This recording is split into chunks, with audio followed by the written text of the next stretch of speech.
Kepada seluruh masyarakat Kota Pekalongan dan sekitarnya, jangan ragu untuk mendaftarkan putra-putrinya ke SMP Islam Pekalongan. Insya Allah kami siap mendidik menjadi insan yang lebih baik, yang berakhlakul karimah dan berprestasi.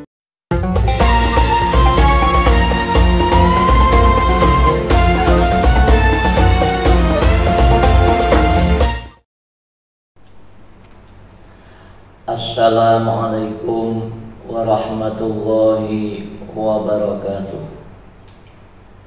Bismillah, alhamdulillah, alhamdulillahilladzi ja'ala syahra Ramadan syahra siyam wa anzala fihi al-Qur'an. Asyhadu an la ilaha illallah wahdahu la syarika lah, al-malikul quddus salam. Wa asyhadu anna Muhammadan abduhu wa rasuluh sayyidul khalaiqi wal anam. Wa sallallahu ala sayyidina Muhammadin wa ala alihi wa sahbihi wa sallam, amma ba'du. Para pendengar Mutiara Ramadan yang dimuliakan Allah Subhanahu wa ta'ala, alhamdulillah kita dapat berjumpa kembali di Mutiara Ramadan melalui channel YouTube SMP Islam Kota Pekalongan. Semoga perjumpaan kita ini selalu diberkahi oleh Allah Subhanahu wa ta'ala. Amin. Allahumma amin. Para pendengar Mutiara Ramadan yang diberkahi Allah Subhanahu wa ta'ala, pada perjumpaan kali ini kita akan mengaji bareng tentang Al-Quran sebagai pedoman hidup. Al-Quran sebagai pedoman hidup. Para pendengar Mutiara Ramadan yang diberkahi Allah Subhanahu wa ta'ala, sebelum saya menyampaikan atau sebelum saya sampaikan panjang lebar tentang Al-Quran pedoman hidup, sedikit saya cuplikan cerita tentang Nabiullah Adam alaihi salam. Mau ya? Ya. Sebetulnya saya yakin para pemirsa sudah paham tentang Nabiullah Adam alaihi salam. Siapakah si Nabiullah Adam alaihi salam itu? Nabiullah Adam alaihi salam adalah manusia pertama. Manusia diciptakan oleh Allah Subhanahu wa ta'ala di surga tanpa bapak dan ibu. Allah menciptakan Nabiullah Adam tanpa bapak dan ibu. Tapi bisa terjadi. Tidak ada sulitnya bagi Allah Subhanahu wa ta'ala menciptakan segala sesuatunya yang dikehendakinya. Nabiullah Adam diciptakan tanpa bapak dan ibu. Allah juga berkuasa menciptakan manusia tanpa ibu, hanya dari bapak. Siapakah itu? Ibu Hawa. Ibu Hawa dalam ceritanya itu dijadikan oleh Allah Subhanahu wa ta'ala, diciptakan oleh Allah Subhanahu wa ta'ala dari tulang rusuk yang bengkok. Diambilkan dari tulang rusuk yang bengkok dari Nabiullah Adam alaihi salam. Diciptakan menjadi Ibu Hawa. Demikian juga Allah menciptakan manusia tanpa bapak, hanya dari ibu, yaitu Nabiullah Isa alaihi salam. Itu semuanya diciptakan oleh Allah Subhanahu wa ta'ala dengan mudah, tidak ada kesulitan sedikit pun. Karena segala sesuatunya Allah itu berkuasa. Innallaha ala kulli syai'in qadir. Sesungguhnya Allah Subhanahu wa ta'ala itu berkuasa atas segala sesuatu. Jadi apapun yang dikehendaki oleh Allah Subhanahu wa ta'ala pasti akan terjadi dan mudah. Allah cukup berfirman kun fayakun, itu akan terjadi. Di dalam surat Yasin ayat 82 Allah Subhanahu wa ta'ala berfirman, innama amruhu idza arada syai'an an yaqula lahu kun fayakun. Sesungguhnya urusannya apabila dia menghendaki sesuatu, dia hanya berkata kepadanya jadilah, maka jadilah sesuatu. Itu Allah Subhanahu wa ta'ala. Apalagi menciptakan manusia yang begitu kecil. Allah Subhanahu wa ta'ala berkuasa menciptakan langit dan bumi. Berapa luasnya, berapa hektar itu, siapa yang pernah mengukur? Subhanallah. Dan kita lihat tidak ada tiangnya, tapi langit belum pernah roboh. Subhanallah. Itu menunjukkan kekuasaan Allah Subhanahu wa ta'ala yang luar biasa. Para pendengar Mutiara Ramadan yang dimuliakan Allah Subhanahu wa ta'ala, di samping Nabiullah Adam alaihi salam menjadi manusia yang pertama diciptakan oleh Allah Subhanahu wa ta'ala tanpa bapak dan ibu, Nabiullah Adam sebagai bapaknya manusia sealam dunia. Mungkin kalau tidak ada Nabi Adam, kita tidak akan terwujud. Maka kita bersyukurlah kepada Allah Subhanahu wa ta'ala menciptakan Nabiullah Adam sehingga kita terwujud menjadi manusia yang normal seperti ini. Mari kita bersyukurlah kepada Allah, ucapkan alhamdulillah wa syukurillah. Para pendengar yang diberkahi oleh Allah Subhanahu wa ta'ala, kemudian yang perlu kita ketahui, kenapa Nabi Adam alaihissalam diturunkan dari surga ke dunia? Kenapa Nabiullah Adam diturunkan di tempat dunia yang fana ini? Karena menurut riwayat bahwa Nabi Adam melanggar larangan Allah Subhanahu wa ta'ala, yaitu memakan buah khuldi yang di dalam Al-Quran dilarang, wala taqraba hadhihi syajarah wala taqraba hadhihi syajarata fatakuna minadh dhalimin. Nabiullah Adam dan istrinya itu dilarang untuk mendekati pohon khuldi, tapi Nabiullah Adam tidak mendekatkan lagi, malah justru memakannya. Akhirnya diketahui oleh Allah Subhanahu wa ta'ala. Nah, dengan melanggar demikian Nabiullah Adam diturunkan dari surga. Itulah penyebabnya Nabi Adam diturunkan dari surga.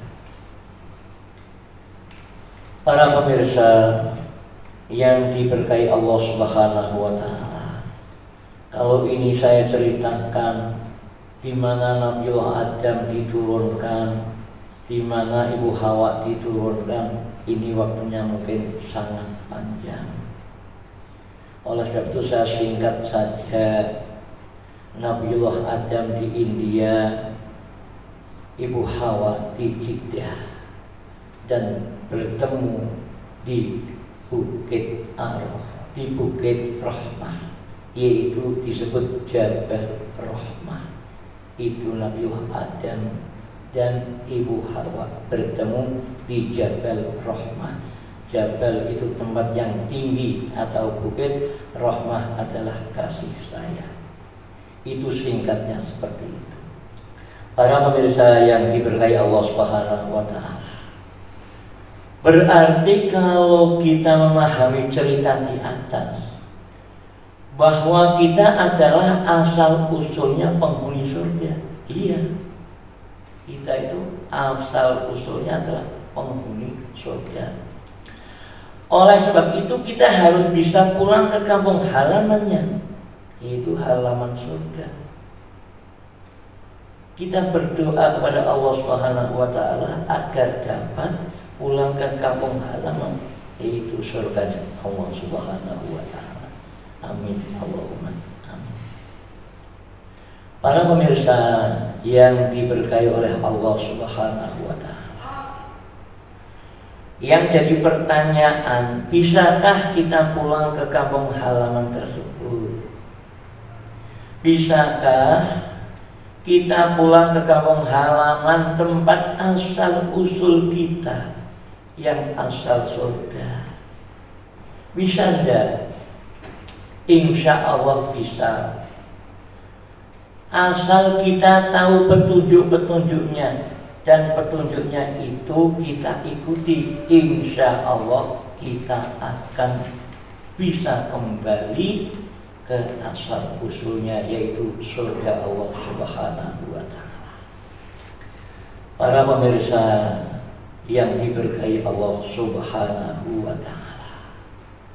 Untuk itu, apa yang dapat kita pegangi agar kita dapat kembali ke tempat asal usul?